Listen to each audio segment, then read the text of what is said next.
ಹೂವು ಕೊಡಮ್ಮ. ತಗೊಳ್ಳಿ ಚಿಕ್ಕಪ್ಪ. ತಂಗ್ಯವ್ವ, ನಿನ್ನ ಪಾದ ತೋರ್ಸವ್ವ.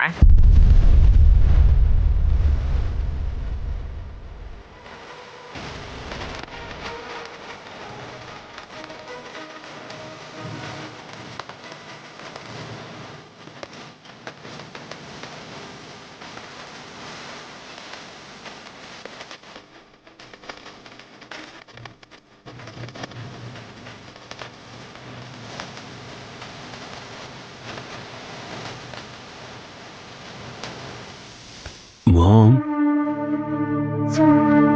ನಾನು ಕೂಡ ನಮಸ್ಕಾರ ಮಾಡೋ ಥರ ಹೋಗಿ ಅವಳ ಕಾಲು ಎಳೆದು ಬೀಳಿಸ್ತೀನಿ, ನೋಡ್ತಾ ಇರಿ.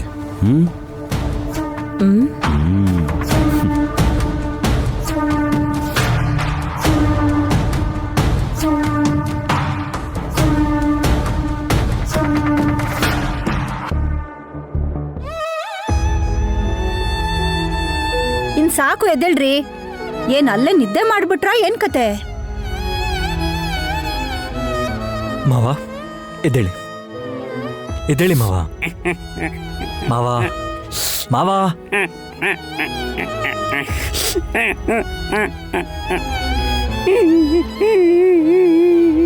ಮಾವ ಮಾವ ಯಾಕೆ ಅಳ್ತಿದ್ದೀರಾ?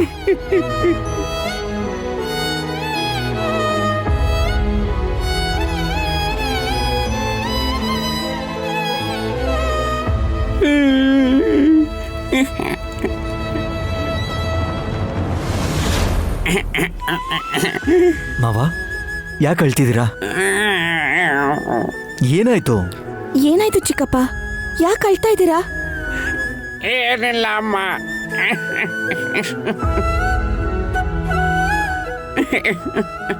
ಅಳ್ತಾನೆ ಏನೂ ಇಲ್ಲ ಅಂತಿರಲ್ಲ. ನನ್ ಗಂಡ ಅಳ್ತಾ ಇದ್ರೆ ನಿಮ್ಗೆಲ್ಲ ತಮಾಷೆ ಅನ್ನಿಸ್ತದ್ಯಾ? ಯಾರು ಸಮಾಧಾನ ಮಾಡಲ್ವಾ? ಯಾಕೆ ಎತ್ಕೊಂಡು ಸಮಾಧಾನ ಮಾಡ್ಬೇಕೇನತ್ತೆ? ಕಾರಣ ಏನು ಅಂತ ತಿಳ್ಕೊಂಡ್ರೆ ನಿಮ್ಗೆ ಅರ್ಥ ಆಗತ್ತೆ.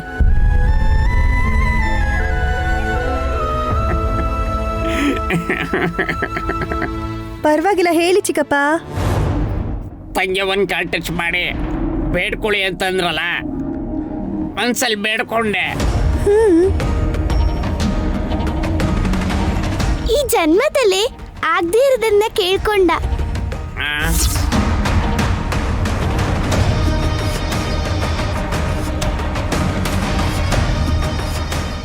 ನಿನ್ಗೆ ಗೊತ್ತು? ನನಗೆ ಹೇಗ್ ಗೊತ್ತಾಯ್ತು ಅಂತ ನೀ ಯೋಚಿಸ್ಬೇಕು. ಚಿಕ್ಕಪ್ಪ, ನೀವ್ ಹೇಳ್ಬೇಡಿ, ನೀನೇ ಹೇಳು ಅವ್ರೇನ್ ಬೇಡ್ಕೊಂಡ್ರು ಅಂತ. ಅಣ್ಣಯ್ಯ, ಈ ಜನ್ಮದಲ್ಲೇ ನೀನು ಇನ್ನೊಬ್ರಿಗೆ ಜನ್ಮ ಕೊಡಕ್ ಆಗದೆ ಇರ್ಬೇಕಾದ್ರೆ ದುರಂದರ ತಾಯಿ ಆಗುವಾಗ ಮಾಡಮ್ಮ ವಿಶಾಲಾಕ್ಷಿ ಅಂತ ನೀನು ನಿನ್ ಮನ್ಸಲ್ಲಿ ಬೇಡ್ಕೊಂಡೆ ಅಲ್ವಾ?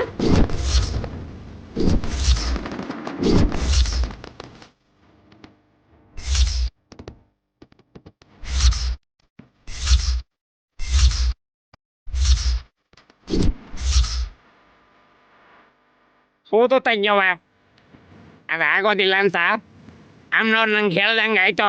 ಅದಕ್ಕೆ ಹೇಳೋ ಬಂತು.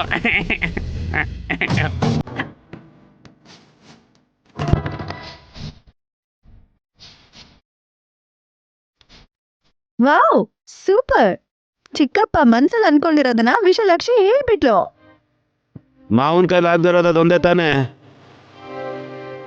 ವಿಶಾಲಾಕ್ಷಿಗೆ ಮಾತ್ರ ಅಲ್ಲ, ಈ ವಿಷಯ ಎಲ್ಲರಿಗೂ ಗೊತ್ತಿರೋದೇನೆ.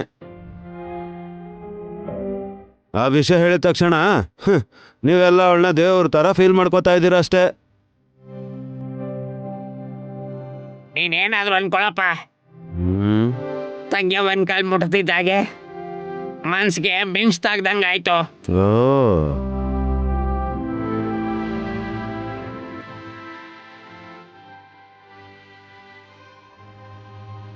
ಖುಷಿ ಪಡೋದ್ ಬಿಟ್ಟು ಯಾಕಾದ್ರಿ ನೀವು?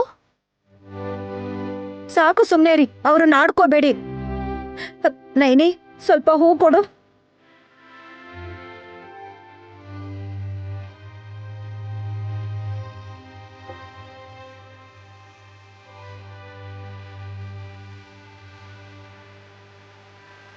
ಇನ್ಯಾವತ್ತೂ ನನ್ ಗಂಡ ಅಳ್ಬಾರ್ದು, ಇದೇ ನನ್ ಬೇಡಿಕೆ. ಕಣ್ಣೀರ್ ಬಂದ್ರೂ ಕೂಡ ಅದು ಆನಂದ ಬಾಷ್ಪ ಮಾತ್ರ ಆಗುತ್ತೆ ಬಿಡು.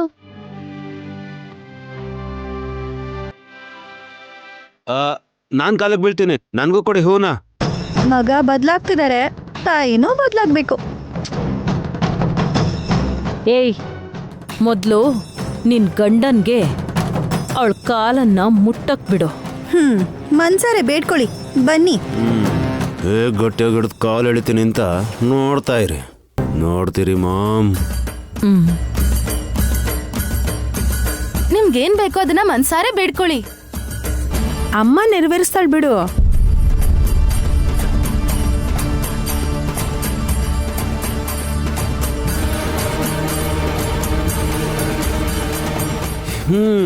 ಹೀಗೆ ಹೂ ಹಾಕಿ ಹೀಗೆ 2 ಕೈನ ಜೋಡಿಸಿ ಇವತ್ತು ಅಮ್ಮನೋರ್ ತರ ಭಾವಿಸ್ತಿರೋ ಈ ಮಾಯಾವಿ ಹುಡುಗಿ ವಿಶಾಲಾಕ್ಷಿ ಕಾಲನ್ನ ನಾನು ಹಿಡಿತಾ ಇದ್ದೀನಿ.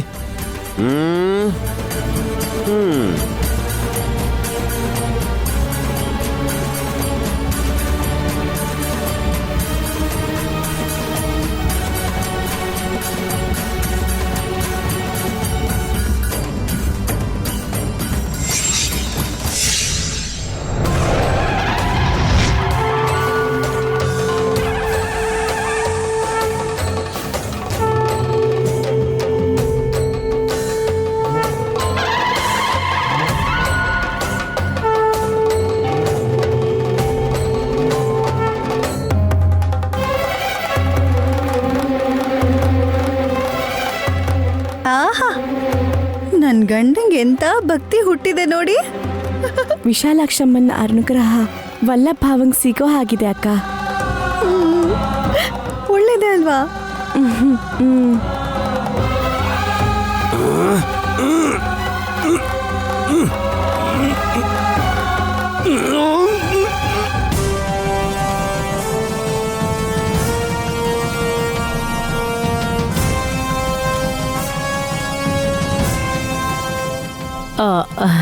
ಏ ವಲ್ಲಭ, ಎಲ್ರೂ ನೋಡ್ತಿದ್ದಾರೆ ಕಣೋ, ಎದ್ದೇಳು.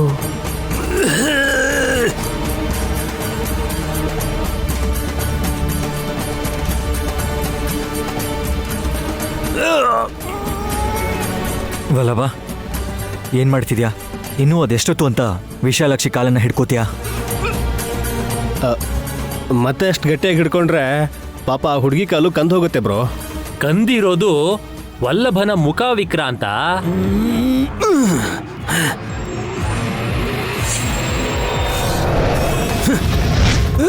ಏ ವಲ್ಲಭ, ಏಯ್, ಈಗ ಸಾಕು, ಬಿಟ್ಬಿಡು. ಎದ್ದೇಳು, ಬಾರೋ, ಎದ್ದೇಳು, ಏಳು. ಅಮ್ಮ,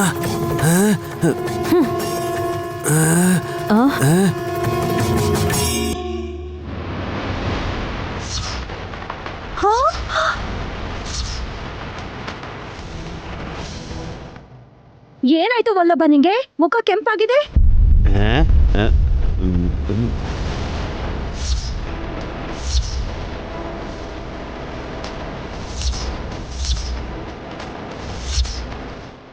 ದೇಹದಲ್ಲಿರೋ ರಕ್ತ ಎಲ್ಲ ಮುಖಕ್ಕೆ ಬಂದ್ಬಿಟ್ಟಿದ್ಯಲ್ಲ, ಅದಕ್ಕೆ ಹೀಗೆ. ಆ ರೇಂಜ್ಗೆ ಏನ್ ಬೇಡ್ಕೊಂಡಿಯಪ್ಪ? ಸ್ಟ್ರಾಂಗ್ ಆಗಿದ್ದಾಳೆ ಈ ಹುಡುಗಿ.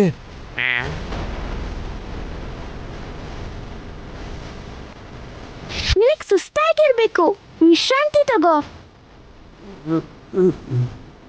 ಯಜಮಾನ್ರೆ, ಇಬ್ರು ಒಟ್ಟಿಗೆ ನಮಸ್ಕಾರ ಮಾಡೋಣ. ಸರಿ ನೈನಿ, ನಮ್ಗೆ ಅಂತ ಯಾವ ಆಸೆನೂ ಇಲ್ಲ ಬಿಡಮ್ಮ. ಯಾಕಿಲ್ಲ ವಿಶಾಲ್ ಬಾವಾ? ನಿಮ್ಮಮ್ಮ ಗಾಯತ್ರಿ ದೇವಿ ಅವ್ರನ್ನ ನಮ್ಮ ಅಕ್ಕಂಗ್ ತೋರಿಸ್ಬೇಕು ಅನ್ನೋ ಆಸೆ ಇಲ್ವಾ?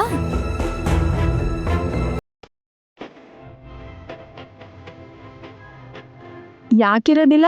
ಅದನ್ನೇ ಬೇಡ್ಕೊಂಡ್ರೆ ಆಗೋಗುತ್ತೆ.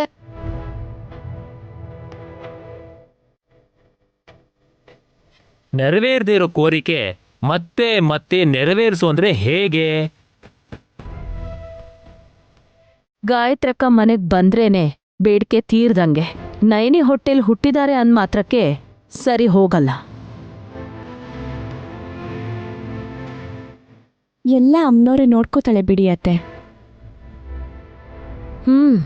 ಯಜಮಾನ್ರೆ, ತಗೊಳ್ಳಿ ಇದನ್ನ.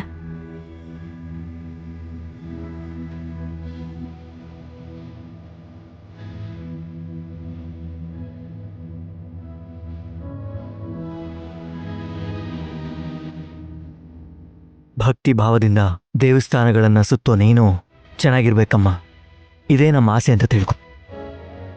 ಒಳ್ಳೇದ್ ಮಾಡೋ ತಾಯಿಗೆ ಒಳ್ಳೇದೇ ಆಗ್ಲಿ ಅಂತ ಬೇಡ್ಕೊಳ್ಳೋದನ್ನ ಕೇಳಕ್ ತುಂಬಾ ಖುಷಿ ಆಗುತ್ತೆ ಅಪ್ಪ.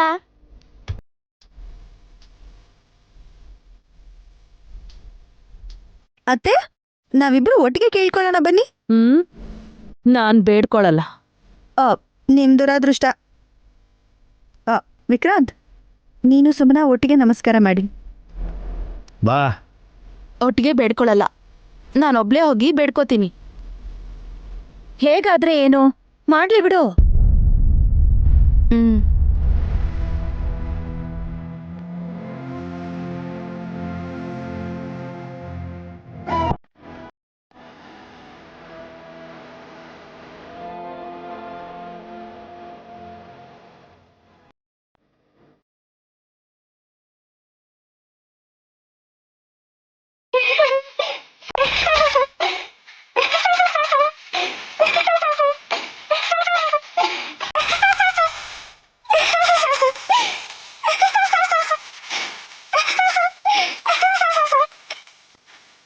ಏನಾಯ್ತಮ್ಮ? ಯಾಕೆ ಹಾಗೆ ಆಗ್ತಿದ್ಯಾ? ಸುಮನ ಚಕ್ಕನ್ಗಳು ಕೊಡ್ತಿರೋದಕ್ಕೆ ನಗು ಬರ್ತಿದೆ ಅಪ್ಪ.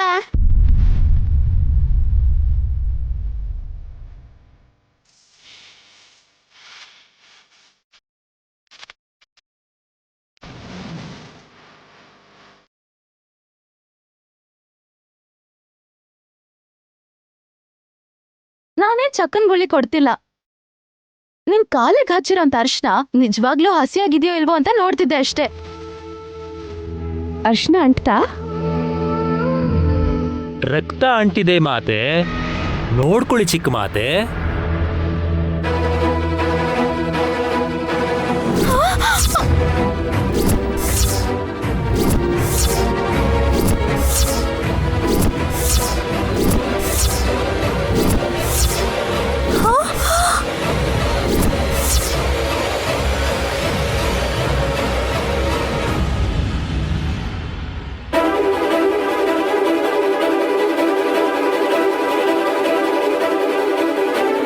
ಏನಂತ ಬೇಡ್ಕೊಂಡೆ ಸುಮ್ಮನ? ಅವಳು ಮಾಡೋ ಹುಚ್ಚ ಕೆಲ್ಸಗಳಿಗೆ, ಚೇಷ್ಟೆಗಳಿಗೆ ನಾಳೆನ ರಕ್ತ ನೋಡೋದ್ರಲ್ಲಿದ್ದಾಳೆ ಅಂತ ಮೊದ್ಲೇ ಅರ್ಥ ಮಾಡ್ಕೊಂಡ್ರೆ ಒಳ್ಳೇದು.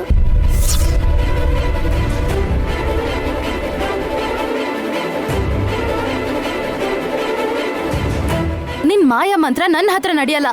ನಾಳೆವರೆಗೂ ಕಾಯಿ. ನನ್ನ ಅದೃಷ್ಟ ನೋಡಿ ನಿನ್ ಕಣ್ಣಲ್ಲೇ ರಕ್ತ ಬರತ್ತೆ. ನೋಡ್ತಾ ಇರು. ಬಾಯ್ ಮುಚ್ಚು. ಚಿಕ್ಕ ಹುಡುಗಿ ಹತ್ರ ಹೀಗ ಮಾತಾಡೋದು? ಚಿಕ್ಕ ಹುಡುಗಿ ಅಲ್ಲ, ಮಾಯಾ ಮಂತ್ರ ಗೊತ್ತಿರೋ ಮಾಟಗಾರ್ತಿ. ನಮ್ಮನೆಗೆ ಬಂದು ನಮ್ಮೆಲ್ರಿಗೂ ಕೈ ಜೋಡಿಸಿ ಮೈ ಬಗ್ಸಿ ನಮಸ್ಕಾರ ಮಾಡಿಸ್ಕೊಂಡು ಅವಮಾನ ಮಾಡಕ್ಕೆ ಪ್ರಯತ್ನ ಪಡ್ತಿದ್ದಾಳೆ. ನಿಮ್ಗ್ಯಾರಿಗೂ ಗೊತ್ತಾಗ್ತಿಲ್ಲ. ಸುಮನಾ, ನಿನಗಿಷ್ಟ ಇಲ್ಲದೆ ಇದ್ರೆ ಸೈಲೆಂಟಾಗಿ ಪಕ್ಕಕ್ಕೆ ನಿಂತ್ಕೋ. ಅದನ್ನ ಬಿಟ್ಟು ವಿಶಾಲಾಕ್ಷಿನ ಮಾತ್ರ ಏನು ಅನ್ನೋದಕ್ಕೆ ಹೋಗ್ಬೇಡ. ಕಾಲಿಗೆ ಬಿದ್ದಿದ್ಲಲ್ವಾ, ಸಾಯಿಸಕ್ಕಾಗ್ದೆ ಈ ಥರ ಎಲ್ಲ ಮಾತಾಡ್ತಿದ್ದಾಳಷ್ಟೆ.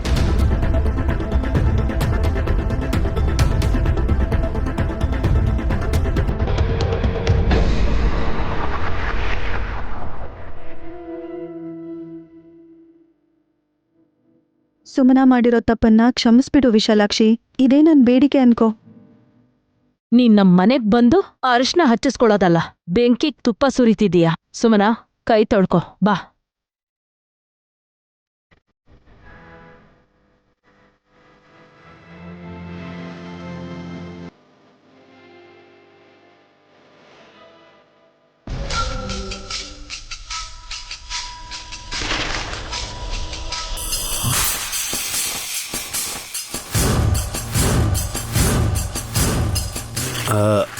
ಮಾಮ್, ನಾವ್ ಯೋಚನೆಗೆ ಬೀಳೋದ್ರಲ್ಲಿ ಅರ್ಥ ಇದೆ.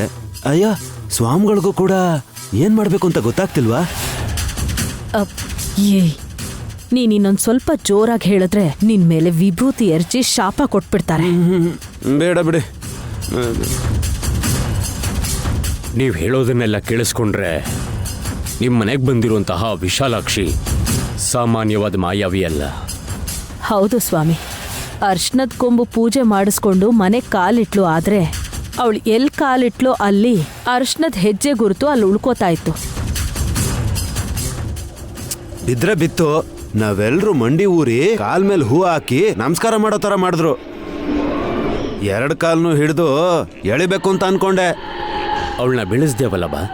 ಬಿದ್ದೋಗಿದ್ ನನ್ ಸೊಂಟ ಅಷ್ಟೇ ಸ್ವಾಮಿ. ಅವೇನ್ ಕಾಲ ಕಬ್ಣನ? ಕಬ್ಣಾನೆ. ಕಬ್ಬಣನ? ನೀವು ಗಮನಿಸದಿದ್ರೆ ಗೊತ್ತಾಗ್ತಾ ಇತ್ತು. ಅದೇನೋ ಸ್ವಾಮಿ, ಆ ಮಾಯಾವಿ ಹುಡುಗಿ ಅದ್ ಹೇಗ್ ಪರಿಚಯ ಆದ್ಲೋ ಏನೋ, ಯಾರನ್ನೂ ಸುಮ್ಮನೆ ಬಿಡ್ತಾ ಇಲ್ಲ. ಸುಮನ ಆ ವಿಶಾಲಾಕ್ಷಿ ಕಾಲ್ಗೆ ನಮಸ್ಕಾರ ಮಾಡೋ ಹಾಗ್ ಮಾಡಿ ಗಿಲ್ಲಿದ್ಲೋ ಚುಚ್ಚುದ್ಲೋ ಏನೋ. ಏನೇ ಮಾಡಿದ್ರು ಆ ಹುಡುಗಿ ಏನಾದ್ರೂ ಕಿರ್ಚಿ ರಂಪಾಟ ಮಾಡಿದ್ಲಾ? ಅಯ್ಯ, ಏನು ನಡೀಲಿಲ್ಲ ಸ್ವಾಮಿ. ಮತ್ತೇನಾಯ್ತು? ತಮ್ಗೆ ಯಾಕೆ ಸ್ವಾಮಿ ಅಷ್ಟೊಂದು ಇಂಟ್ರೆಸ್ಟ್? ಸ್ಪಷ್ಟವಾಗಿ ಹೇಳಬೇಕು. ನಿನಗೆ ಗೊತ್ತಿಲ್ದಿರೋ ವಿಷಯನ ಅರ್ಧಂಬರ್ಧ ಹೇಳಬಾರ್ದು.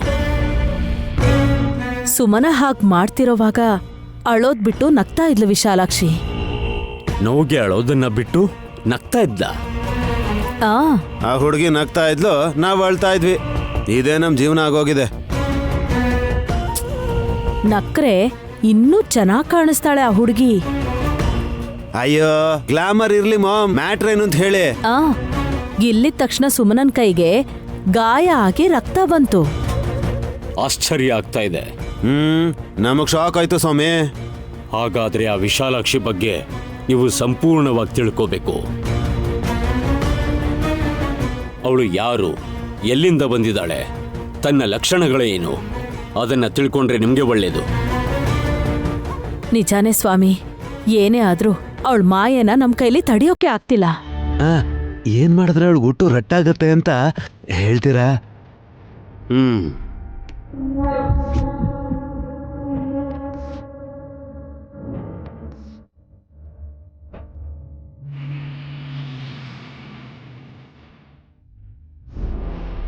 ತಗೋತಿಲ್ಲೋ ತಮ್ಮ? ಮಾಮ್ ತಗೊಳ್ಳಿ. ಸ್ವಾಮಿ, ಇದನ್ನೇನು ಹಲ್ಲುಚ್ಕೊಳ್ಳೋದು ಕೊಟ್ಟಿದ್ದೀರಾ? ತುಳಸಿ ಬೇರೋದು. ತುಳಸಿ ಬೇರ್ಗೂ ಮತ್ತೆ ಬೇವಿನ ಸೊಪ್ಪಿಗೂ ವ್ಯತ್ಯಾಸ ಗೊತ್ತಿಲ್ವಾ ನಿಂಗೆ? ಏಯ್, ಏನೋ ಒಂದ್ ಮಾಡಿ ಅವ್ರ ಕೋಪಕ್ಕೆ ಗುರಿ ಆಗ್ಬೇಡ ಅಂತ ಹೇಳಿದ್ರೂ ಕೇಳೋದೇ ಇಲ್ವಲ್ಲೋ ನೀನು. ಕ್ಷಮಿಸ್ಬಿಡಿ ಸ್ವಾಮಿ, ನೀವು ಮುಂದುವರಿಸಿ. ಈ ತುಳಸಿ ಬೇರನ್ನ ಆ ವಿಶಾಲಾಕ್ಷಿ ಮಲ್ಕೊಳ್ಳೋ ಜಾಗದಲ್ಲಿ ಅವಳ ದಿಂಬಿನ ಕೆಳಗಡೆ ಇಡಿ.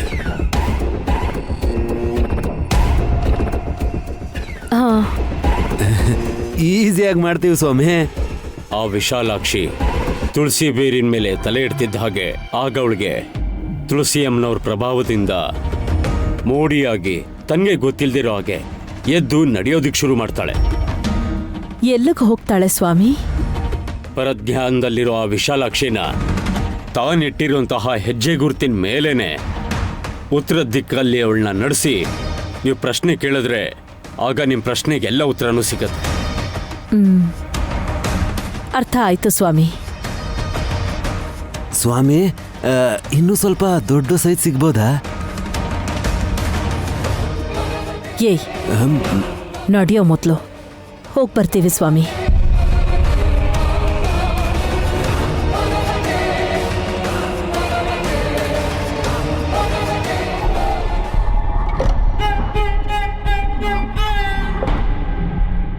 ಬನ್ನಿ ಮಾಮ್, ಬನ್ನಿ.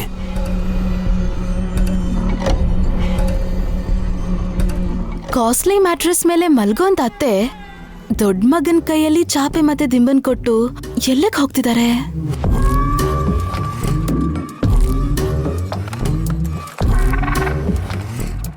ಏಯ್, ಮನೆ ಪೂರ್ತಿ ಸುತ್ತತ್ಯಾ ಹೇಗೆ?